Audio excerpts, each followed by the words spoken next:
Vous avez depuis la nuit de temps eu droit à la version de Dieu de l'histoire dans la Bible. Mais qu'en est-il de la version de Satan? N'a-t-il pas droit de s'expliquer? Alors lisez ce qui suit. Il est écrit noir sur blanc dans la Bible, Genèse, que le diable s'est incarné en serpent, a séduit Ève et l'a obligée à consommer le fruit défendu par Dieu, qui, après l'avoir fait consommer à Adam, quelque temps après, Dieu est venu et s'est mis à fouiner partout à la recherche d'Adam.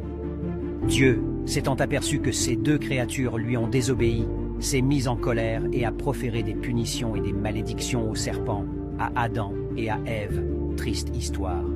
Question, le diable étant à l'origine de cette désobéissance, est aussi coupable. Pourquoi Dieu ne s'est-il pas pris au diable? Dieu a accablé le serpent de marcher désormais en rampant. Comment se déplaçait le serpent avant? Si la désobéissance à cette interdiction devait produire une grande colère chez Dieu, pourquoi, en un Dieu prudent, n'a-t-il pas planté cet arbre loin des mains et des yeux d'Adam et Ève? Pour la toute première faute commise par ces deux tourtereaux, nous sommes en droit de nous demander où est le sens du pardon du grand Dieu bon, créateur du ciel et de la terre? Avec la faculté de savoir des choses à l'avance, Dieu s'attendait-il à quelque chose de différent en plantant cet arbre au centre du paradis? Comment le diable a-t-il fait pour être au courant de l'instruction de Dieu? Habitait-il le même paradis? Où était-il dans une chambre à côté?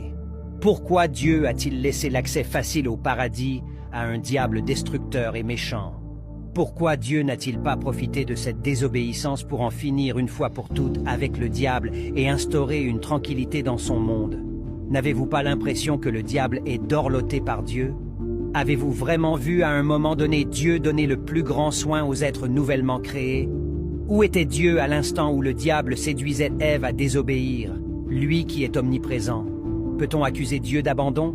N'est-il pas le premier responsable dans cette faute puisqu'il est censé être partout et tout voir? Où était le Fils unique de Dieu en ce moment, Jésus-Christ? Pourquoi ne venait-il pas passer du temps avec les créatures de son Père? Quelle expérience avaient Adam et Ève pour savoir qu'ils désobéissaient ainsi?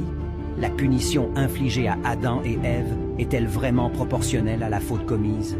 Pourquoi en faire plus en étendant la punition à des générations? N'est-ce pas là le sadisme de la part d'un Dieu? Dieu, à son retour de sa vadrouille, s'est mis à chercher Adam. Dieu est-il vraiment omniprésent, omniscient, ubiquiste, etc., etc., etc. Adam et Ève ont juste mangé l'arbre de la connaissance du bien et du mal. Pourquoi Dieu voulait-il les maintenir dans l'ignorance? Ne pensez-vous pas que le souci premier du diable serait de nous sortir des griffes de ce tyran de Dieu? Créer le ciel et la terre relève bien d'une connaissance mathématique. Ne pensez-vous pas que planter un arbre interdit au milieu d'un jardin relève de la folie? Pensez-vous que Dieu ignore que donner une interdiction, c'est attiser la curiosité? Si vous étiez Dieu, auriez-vous la naïveté d'esprit d'aller planter un arbre empoisonné au beau milieu d'un beau jardin? Dieu n'a pas eu de remords à voir Adam et Ève errer hors du paradis. Pensez-vous que Dieu aurait un cœur dur comme du marbre? Si Dieu est partout, cela voudrait dire qu'il était présent lorsque Ève se faisait séduire par le serpent. Pourquoi n'a-t-il pas empêché cela? N'est-ce pas ce que l'on appelle en droit non-assistance à personne en danger? Si Dieu est omniscient, cela voudrait dire qu'il savait à l'avance que tout ceci allait arriver. Alors, pourquoi condamner Adam et Ève pour avoir accompli un film que tu savais déjà à l'avance? N'est-ce pas être fou comme Dieu?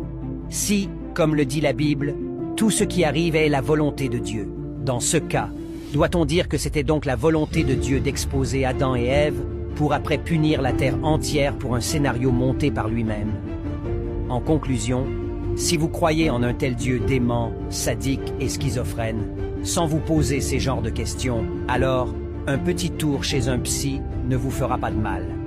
Avant de m'insulter, répondez aux questions, s'il vous plaît. Oui, j'accepte, je blasphème, j'irai rejoindre les Blancs qui ont esclavagisé mes ancêtres en enfer.